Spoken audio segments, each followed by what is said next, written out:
Everybody like, hey, are you ready to go? Ready to go. Everybody like, hey. All right. What's going on, y'all? Soul here, and welcome back to my story mode. So, for those of you who don't know me, hi, hello, what's going on? My name is Soul, usually referred to as Soul Story Mode, as made prominent by my main channel, Soul Story Mode, where we do any and all kinds of Pokemon-related content. If that's something that you're interested in, go ahead and subscribe over there. We're gonna have plenty of content throughout the year regarding everything related to Pokemon. Everything. So make sure to subscribe over there. But over here, obviously, I like to do usually podcast style discussions, unless it's like this here, talking about anything and everything else that I enjoy. Now, you've seen the title, you've seen the thumbnail. I'm sure you already know about the news, and that is precisely why you're here right now. On the official Nintendo account just the other day, yesterday, as of the time of this recording, Miyamoto went on the official Nintendo account and literally tweeted out, hey, hi, what's going on? Zelda movie has been in the works for a couple of years now. We're gonna start shooting soon. And we were like, what? What, a Zelda movie is just in the works like that? Like, for sure? He just threw it out there and everybody lost their minds. Twitter was a cesspool yesterday. It was ridiculous, right? Now, here's the crazy thing, right? I read about that and I'm thinking, you know what? We probably won't even see high nor hair of this movie forever, right? Given the fact that the writer's strike is still going, right? Literally, as of today, like 4 hours ago, the writer's strike ended. They finally came to a deal. They struck a deal like 4 hours ago, 24 hours, not even a full 24 hours after the announcement of the live action Zelda movie. Were the higher ups just like, hey, you know what? I know we like money, but we like Zelda more. Let's get this wrapped up. Like, what? That's crazy to me, bro. There's no way. Insane. We've got a little bit to talk about, right? Because as a big fan of Zelda, within the last couple of years, I literally like fell in love with Zelda. Once I got older and understood how Zelda games worked, that was it for me. I was infatuated with this damn series, right? All the way up until the most recent release, Tears of the Kingdom. I'll kill myself before anybody takes my copy away from me. I love that game, right? I love Zelda, right? This series is just so full of story and mystery and lovable characters and awesome just everything and just amazing potential. I love this series. Can't wait to see where it goes. I'm here with it till my dying breath, okay?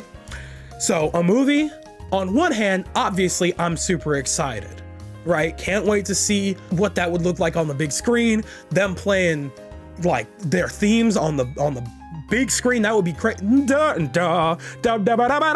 That's gonna be fire on the big screen, bro. You know what I'm saying? Oh my God. If I keep that in, I swear to God. Okay. Zelda on the big screen is a very exciting concept, right? However, you've seen the title and you've seen the thumbnail. So you know that I obviously have a couple of concerns regarding the Zelda movie, as do a lot of other people. Because like I said, Twitter was a cesspool just yesterday at the time of this recording. It was a cesspool because me and 90% of other Zelda fans are not exactly excited at the idea of it being live action over an animated traditional 2D film. There's just a lot of things that work just very well as live action, right? We've seen a bunch of these different like the games and stuff like that come to life. We've seen a bunch of like characters from comic books and stuff come to life in 3D that works super well. However, live action stuff is very, very hit or miss. And it's more so hit or miss with video game movies, right? Because within the last couple of years, we've had a couple of video game movies, right? We've had a handful of actually good video game adaptations in movies, right? We had Detective Pikachu, which was one of the first few video game movies people were just like, wow, that was actually pretty good, you know? It had great direction, it had, you know, great style. Like, I love the CGI actually came out very well for the Pokemon, you know, a realistic Gengar, realistic Charizard, realistic Pikachu. It all came together fire. Love to see it. The writing could definitely use a little work. but you know, everything else was fine. You know, the most recent, literally within the last 2 weeks, which I meant to talk about, but I ended up getting sick. Five Nights at Freddy's. The Five Nights at Freddy's movie looks great. Good casting and everything like that. The script could definitely have used some work, but everything else looked great. And as a Five Nights fan, I loved it. Loved it. Okay. I'm gonna be watching that movie until my dying breath. But do you see the pattern that I'm talking about here? With video game movies, they kind of have this Hollywood touch that they put in the script that makes it a little generic and not really work out the way that we thought they would. You know what I'm saying? With the Sonic movies, they were directed and written by the guys that did the Fast and the Furious movies, right? Fast and the Furious isn't exactly well known for its great stories, and the Sonic movies, they're okay. You know, I'm a diehard Sonic fan. Those movies aren't that crazy to me. Like, they're fun to watch, but the writing is not it. I just don't see what everybody else sees in those movies, right? Even the Mario movie, it has Hollywood drivel in it that makes it so generic that it almost felt like there was no story, almost like actual Mario games. So I don't know if it was intentional like that, but it certainly felt like it. But either way, the writing could use some work, and that's just something that's always gonna continue throughout the tradition of video game movies. While they're getting better, they definitely could still use some work, right? And so when it comes down to Zelda, right? 9 times out of 10, if you were to ask a Zelda fan before this year, before any knowledge about a Zelda movie were to come out, they would sit there and tell you, yeah, a 2D animated Zelda movie would be perfect for it.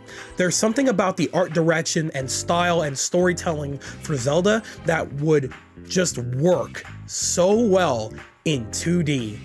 Especially the action aspect, because this is an action-oriented series that just, I don't know, live action makes that a little risky. I am a I'm a filmmaker, right? I'm a filmmaker, and I'm an aspiring writer as well, right? And I'm not perfect at either of those things. But I do understand the general, like, ins and outs of these things a little bit, right? When it comes to the writing aspect, when it comes to the filming aspect, I'm telling you right now, if I got approached with a Zelda movie for live action, I would tell them, like, guys, no, start over, live action. This is a really risky move. That is a risky move for a Zelda movie. There's just some things that I just would not put in 3D. I'm sorry, 3D. 3D is fine. Live action, no. The thing about live action is that it limits all the possibilities for the action, for the set pieces, for a lot of different things, right? Because I feel like there's just some things that don't work in live action like they think it does. And, you know, as a big avid fan of anime, I'm sorry, but, you know, most things are just done better in animation when it's carefully crafted with a pen and a paper. The casting, I have to imagine, is going to be a pain in the ass, right? Because they have to be so careful with who they pick out, right? Not only is it critical that they have the right look for Link, Zelda, Ganon, the personality, it's so much, right? The enemies in Zelda, right? The bokoblins, all of the enemies that Link has fought throughout the years. Are they just gonna be in CGI? Well, I mean, I guess it could work, and if there's anybody that can provide the money to make that work, it would definitely be Nintendo and Miyamoto, but CGI instead of just, I just feel like there's a big limitation on the quality of that movie right off the bat in live action. Another one of the scary things about this, the writer that they chose doesn't exactly have the greatest track record. In this specific instance, they hired Derek Conley. Never really heard about that name until I looked more into him, as everybody else did, while researching, you know, what's happening with the Zelda movie. And this guy is a writer responsible for a lot of things, right? Some good, some not so amazing. For one thing, he's responsible, or at least partly responsible, for writing Detective Pikachu. He was a co-writer on that. And again, I like Detective Pikachu, but the writing aspect definitely could have used some more work. He was the writer for some of the Jurassic World movies, or I think all of the Jurassic World movies, not Jurassic Park, the sequels. And I don't know much about Jurassic Park. I will be completely honest, I haven't seen those movies, right? Anything that I have heard regarding Jurassic World wasn't exactly positive. Everything that I've heard was along the lines of, wow, this is definitely the weakest part of this series. Okay, a little concerning. What else does he got? He wrote Kong Skull Island. If you know anything about King Kong, you'll know that a lot of people were actually very happy about this movie. I don't know much about King Kong either, but that's only because I'm not like crazy about like monster movies like Godzilla, King Kong, all that. But people were happy with the Kong Skull Island movies, but I don't know if that's because of the writing, which there didn't need to be that much of to begin with, or because of the effects and quality of the movies in general. I couldn't tell you. Now here's where things get just a little dicey. He was partly responsible for The Rise of Skywalker, Star Wars.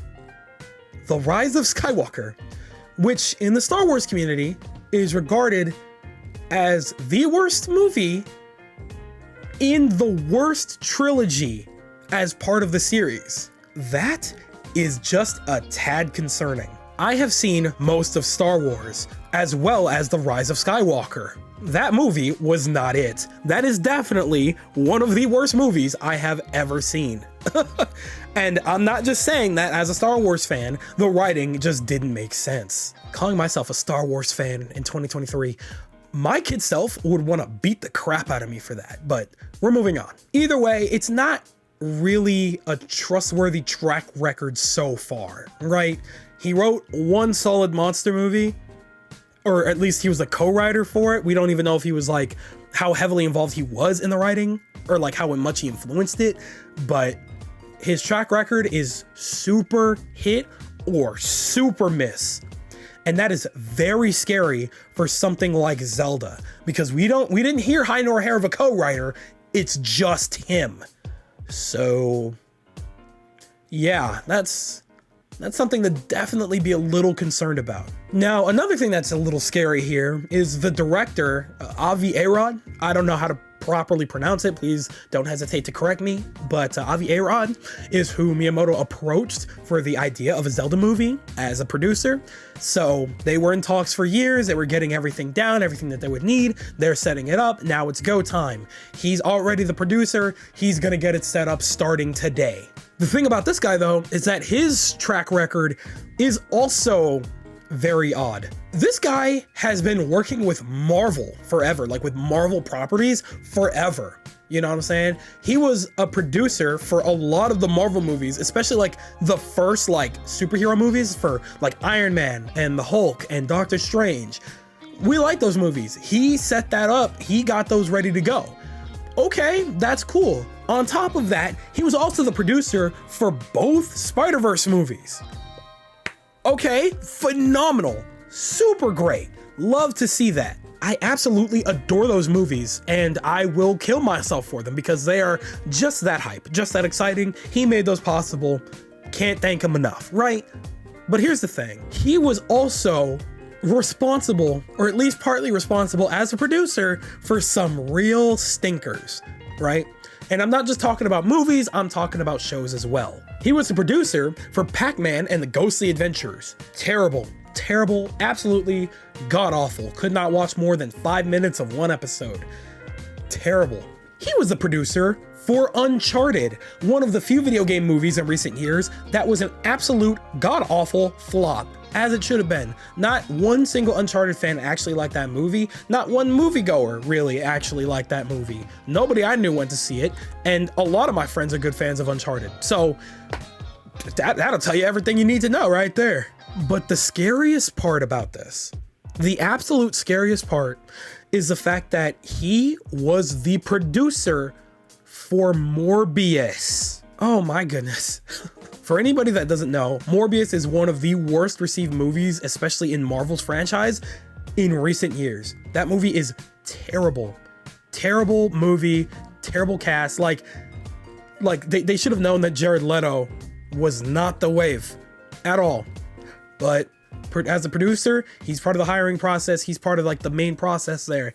So yeah, he's partly responsible for what happened with Morbius. He also allegedly has kind of a rocky past with Spider-Man as well, as he's part of the reason why Spider-Man 3 was not really well received, because he had like there was a whole thing where he apparently had like an obsession with Venom and trying to force Venom into part 3, and it just became a mess because of that. Now, a lot of Spider-Man fans don't really care. They enjoyed that movie regardless, but a lot of people who understand movies like that, you know, they can admit that that movie was not the greatest. It was a little bit of a mess, but it was like a fun mess. But he doesn't always have the best in mind for these movies. And so as the producer, the one that gets everything crack-a-lackin', it's a little scary to see what he's gonna do, especially because he hired Derek Conley to get things started. You know what I'm saying? So it's rough out here a little bit. I want to be excited for the Zelda movie, live action or not. However,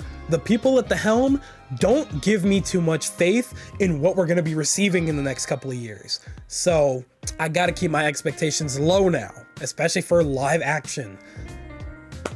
It just seems really unfortunate, right?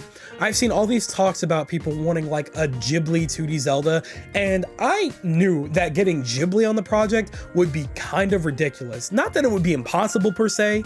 Nintendo got money like that. If they really wanted to do it, they absolutely could. But Ghibli, they didn't need to go all out like that. They absolutely could have hired like, I don't know, like Bones or Studio Trigger or something like that. You know what I mean? I could definitely see Bones handling like a movie like that. Not to say it had to be like anime, you know what I'm saying? But I feel like the potential would have been limitless if you got a well-known studio like that. But I guess that's just not the way they saw. That wasn't the direction that they saw for this movie. So we got to see what Miyamoto has in store for it. So I guess we'll play it by ear. Now, while I am very skeptical, this movie is years away. Like, I won't see this movie for another like 2 to 3 years. I'm gonna have to come back to this video one day and see if any of my complaints were valid after that movie has come out. Years down the line, we may be in completely different situations at that point. Who knows where we'll be at that point? The movie could get canceled. I'm just saying, we have time before it comes out. Maybe some feelings will change. Maybe the movie actually will turn out okay. But if I'm keeping it 100, I don't really have faith in it like that. So we're just gonna go ahead, play it by ear, and hope that these guys know what they're doing and that they're really extra careful with a Zelda movie. This is not some Hollywood drivel that they could just spit out and do whatever they want with. Zelda is a very precious franchise to a lot of people. So they gotta be very, very careful with how they handled that. Just like how Illumination had probably had Miyamoto breathing down their necks with Mario, it turned out okay. You know what I mean? It wasn't the best, but it turned out okay. So I can only hope at the very least the same kind of happens with this Zelda movie. Just don't hire Tom Holland as the main actor and we'll be good.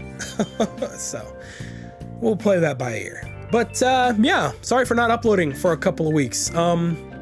You know, I figured this was the best way to just kind of jump back into it by talking about some news. I'm probably going to start doing a couple news videos here and there from now on whenever I get the opportunity, so expect that. But for the last couple weeks, I was sick. I didn't want to do anything. I couldn't do anything. I just felt like crap. So, you know, hence why I have made no videos on the last 3 games that have come out within the last couple of weeks with Sonic Superstars, as well as Mario and Spider-Man. Definitely have plans for all 3 of those games. We'll talk about them soon. But as of right now, I'm gonna work on getting this out first and then we'll play it by ear then. But before any of that, tell me what you're thinking in the comment section below. Are you excited for the Zelda movie, or are you cautious for it? Maybe you're cautiously optimistic. Maybe you're just cautiously cautious. Tell me everything that you guys are thinking in the comment section below, because you know for a fact that I am always, always, always gonna be down there with you guys. But with that, Yep, it's skedaddle o'clock. I'd like to thank you guys ever so much for watching. I truly do hope you enjoyed. Do me the greatest favor of dropping a like and a comment, and consider subscribing for more content just like this. And with that, gonzo. Thanks again, hope you enjoyed, and I'll be seeing you guys in the next video. Do me the greatest favor of taking good ass care, and I'll see you all next time. Bye!